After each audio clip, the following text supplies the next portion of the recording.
Buenas, estamos aquí por un motivo muy especial, que es la reedición por parte de la Fundación de un libro de toros del siglo pasado, que es Ases del Toreo, firmado por un seudónimo que en realidad pertenece a Tomás Ors. Y para ello vamos a hablar con un periodista, Jorge Casals, de la revista Aplausos desde 2007, para ser exactos, pero además uno de los pocos que se dedica a la profesión y es crítico taurino del periódico Mediterráneo de Castellón. Muy buenas, Jorge. ¿Qué tal, Patricia? Muy buenas. Encantado. En esta ocasión, además de ser crítico, además de ser periodista, vas a ejercer de prologuista de esta nueva reedición del libro Ases del Toreo. Vamos a empezar por el principio. Cuéntanos qué nos vamos a encontrar en este nuevo libro. Bueno, pues Ases del Toreo es una recopilación de varias biografías de Tomás Ors. Como tú decías, es un periodista, escritor que escribe bajo el sinónimo de Uno al Sesgo. Son varias biografías de toreros que él fue publicando en los años 20 y este libro lo que recoge son algunas de esas biografías. No de los toreros más importantes o de las grandes figuras del toreo que hubo en aquella época, como Belmonte o Joselito, que todos conocemos la vida de esos toreros, sino de otros toreros que fueron también muy importantes, sin llegar a ser figuras del toreo, pero que tuvieron una trascendencia en aquellos años 20, pues fue brutal. Entonces se recopilan algunas de las biografías para conocer la importancia de estos toreros y conocer lo amplio que era el escalafón en aquella época. Hablamos de Tomás Ors como el autor de Benidorm, de tu tierra. De mi tierra, paisano, de la Terreta. Exactamente. Y cronista taurino, como nosotros, cuéntanos. Bueno, pues Tomás siente la vocación del periodismo desde muy joven. Con apenas 16 años escribe su primer artículo taurino, con tanto éxito que incluso llegó a publicarse hasta en 2 ocasiones. Y comienza a escribir de toros, siendo corresponsal de algunos periódicos en su Benidorm, y ya cuando se hace más mayor, empieza a tener importancia como periodista, viaja a ciudades como Barcelona y como Madrid, ¿no? Donde escribe en ya medios importantes. En Barcelona, por ejemplo, escribe en La Vanguardia, donde fue periodista taurino durante muchísimos años, aunque él de crítico taurino no podía ganarse la vida, ¿no? Y entonces tradujo muchísimas obras clásicas de literatura y con eso iba compaginando su trabajo. Además fue corresponsal incluso de guerra y un hombre muy inquieto, ¿no? Llegó a crear hasta 3 semanarios taurinos, uno de ellos en Madrid y 2 en Barcelona, ¿no? Figúrate. Qué momento, ¿no?, tan esplendoroso de la crítica, del periodismo, ¿no?, que en aquel momento él pues creara 3 semanarios taurinos y actualmente solo existe uno, que es Aplausos, ¿no? En eso no hemos mejorado mucho, pero Tomás fue un gran inquieto del periodismo, de la escritura, llegó a escribir muchísimas biografías de toreros, muchas de ellas en esta colección de Ases del Toreo, y también muchos anuarios, junto a otro crítico taurino importante de la época que era Don Ventura. Qué bueno, de hecho, estás perfilando muy bien este personaje, ¿no? Fue tan curioso como que se codeó con los literatos de la época, ¿no? Estuvo en los inicios de la generación del 98 y presenció hechos históricos que luego se han convertido en parte de la historia, como esa disputa entre Ramón Valle-Inclán y Manuel Bueno, en la que hubo un golpe en el brazo tan desafortunado como que luego tuvo gangrena y al final se quedó manco.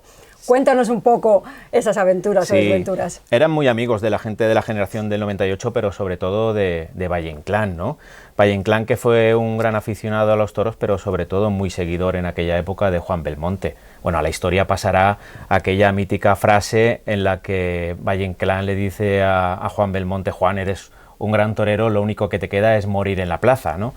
Y Belmonte, con aquella gracia que tenía, le dijo: se hará lo que se pueda, don Ramón, se hará lo que se pueda. Pero lo que vengo a decir es esa relación, ¿no?, esa amistad que tuvo con Valle-Inclán. Fueron muy amigos, incluso llegaron a vivir juntos en Barcelona y presenció aquella disputa tan famosa de la que tú muy bien has hecho referencia. Lo que vengo a contextualizar con eso es que en aquella época los literatos se acercaban al mundo del toro sin ningún tipo de prejuicios, ¿no?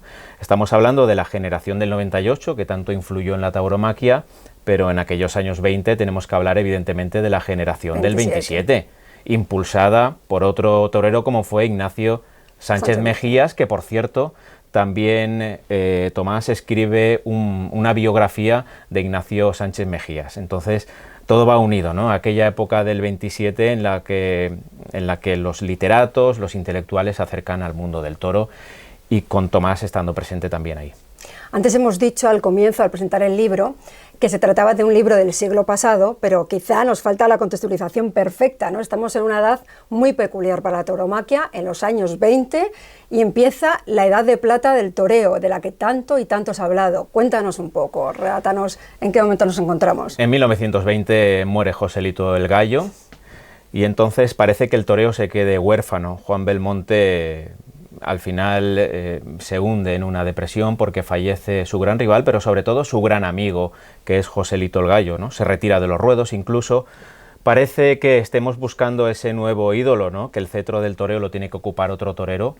Podía ser mi paisano Manuel Granero, aunque desgraciadamente en el 22 fallece en esta misma plaza, ¿no? En Las Ventas. El toro poca pena le quita la vida. Y bueno, hay una época ahí convulsa en la que queremos buscar esa gran figura que llene el hueco dejado por Joselito. Es una época dura también para los toreros. Hemos hablado de Joselito, de Granero, que fallece, en el mismo Varelito también muere en el ruedo. Varelito, que por cierto es uno de los toreros biografiados en este libro. Todavía los toreros, siguiendo las pautas de esa revolución de Belmonte y Joselito, no acaban un poco de adaptarse. El toro tampoco es el mismo, no está seleccionado para ese toreo que viene en esos momentos, pero hay una larga nómina de toreros como Marcial Lalanda, como el mismo Ignacio Sánchez Mejías, como Armillita.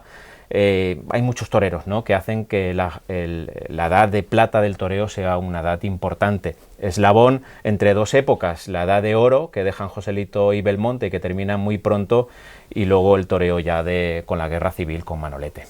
Estamos hablando precisamente de ese contexto tan hilado con la cultura, que es ahora lo que nos está faltando, ¿no, Jorge?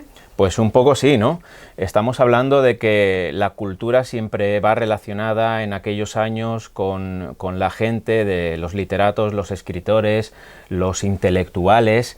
Los años 20 es una época también convulsa en España, ¿no? Hay mucha gente rica y mucha gente pobre, es una época dictatorial, y todo eso también influye y marca el carácter de los toreros, marca el carácter de la plaza. Y qué importancia tuvo en ese momento que, como tú bien dices, la cultura estuviera del lado de los toros. Es algo que echamos de menos actualmente en la fiesta. Volviendo al libro, el escritor hace muchas reflexiones, sus propias reflexiones, pero utiliza muchas citas periodísticas, ¿verdad?, para dar veracidad al relato. Un poco lo que pretende es darle objetividad a lo que él dice, ¿no? Sus análisis de cualquier torero lo que quiere es poner como ejemplo lo que utilizan otros periodísticas, y eso también nos sirve para entender la gran cantidad de publicaciones periódicas y sobre todo taurinas que habían en aquel momento, y la gran cantidad de cronistas taurinos.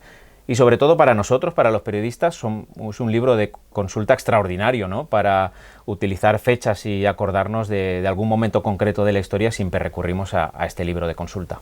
Hay un dato muy importante en este libro, y es que la editorial es catalana, es de Barcelona, el Lux, para más señas, que además tiene muchas publicaciones, cosa que ahora casi se nos antoja como, ¿no?, algo imposible. Es verdad, ¿no?, que Barcelona en aquellos años vivía un ambiente extraordinario. Coincidieron las tres plazas de toros, el Torín, que desaparece poco después, las Arenas y la Monumental, que se inauguró unos años antes. Y Barcelona tenía un peso en la tauromaquia importantísimo, ¿no? El Tomás, de hecho, vive en Barcelona y se dedica a escribir de toros allí. Prácticamente se dan toros durante toda la temporada. Y allí es donde conoce esta editorial, y de ahí viene la vinculación con esta editorial. De hecho, como decía antes, él crea 2 semanarios taurinos en Barcelona, aunque duran muy poquitos años, pero hay que reconocerlo, ¿no? Qué tiempos aquellos, ¿no?, que de esa Barcelona taurina, cuando ahora nos atacan y nos ningunean, y antes fue, digamos, pues uno de los pilares fundamentales de la tauromaquia. Se vivió la plenitud, ¿verdad? Bueno, Jorge, muchas gracias. Cogeremos con ganas este prólogo y esta reedición del libro Ases del Toreo.